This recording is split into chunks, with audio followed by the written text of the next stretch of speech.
What's up, guys? Dr. Tansini here. Welcome to Daily Body Armor with Tank. I'm Tank. If you haven't done it yet, subscribe to the channel.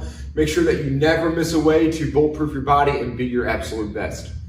Today, we're going to be talking about that back pain that you guys have. This can be back pain when you deadlift, squat, press up overhead, do some jerks, do some split jerks, do some snatches. And generally, just that low back pain. You feel like you're just getting a pinch or tightness right across that low back.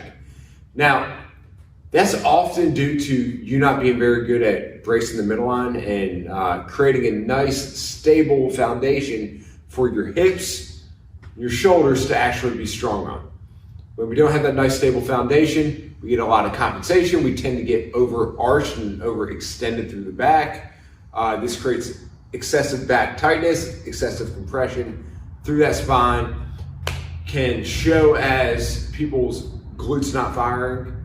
Glutes are firing, they're just not in position to work. Or it can look like that arched back, overhead press, where that butt's kind of out and that head's forward, right? Putting a lot of pressure on the shoulder, a lot of pressure on the back.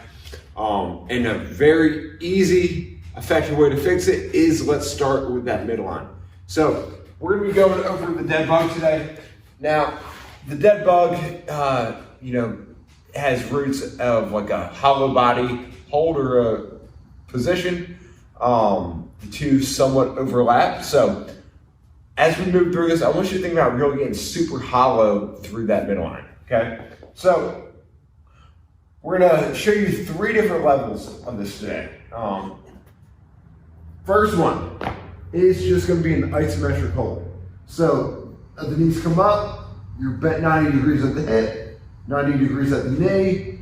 I want you just to get super hollow and hold, okay? Super hollow and hold. Now, really using the abs, keep that low back glued to the ground, staying hollow just like you were doing a hollow body hold, okay? And we're just gonna hold this for time. Depending on, that 30 to 60 second range, depending on what the stimulus that you're going for. But that is the initial, can you do it? If you can't, we got to start there. Next, as you come up, okay, you're gonna have the arms up in the air, same hollow body position. You're gonna keep the knee bent, keep that low back down, tap the heel to the ground and come back up. And alternate legs. Notice how the other leg isn't coming forward. You just slowly keep that low back down as you come to the bend. Now, that's the second thing, okay? So if the isometric is a little bit easy, start going with the bent leg drop. You still need to stay super hollow and tight through that core with that low back down. If you don't feel your abs screaming, you're doing it wrong. If you feel this in the hips, feel this in your back, you're doing it wrong. Lastly, the next one is more as you straighten out the legs. So you get that same hollow body, keeping the knees where they're at. Keep that low back down, straightening out the legs as you touch the heel. Okay? Same rules apply.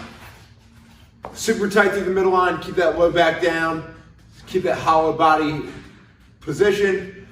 Dose this, you can dose it for time or reps, and use it to then transfer into other exercises. That's a transfer exercise.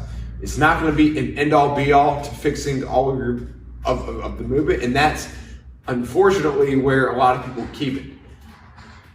It's actually a transfer exercise. With that meaning, we want to teach you the skill of bracing the midline, and then put it back into function, into the way you press, into the way you squat, into the way you deadlift, so that you can be stronger and more efficient as you move up the chain and move into more complex movements. So this is Dr. Tansini, Grind Over at PT. If you have back pain, or if you have a really hard time with that huge arch in your back, give the dead bug a try and then apply those principles up the chain. So thank you so much for listening. I'll see you next time.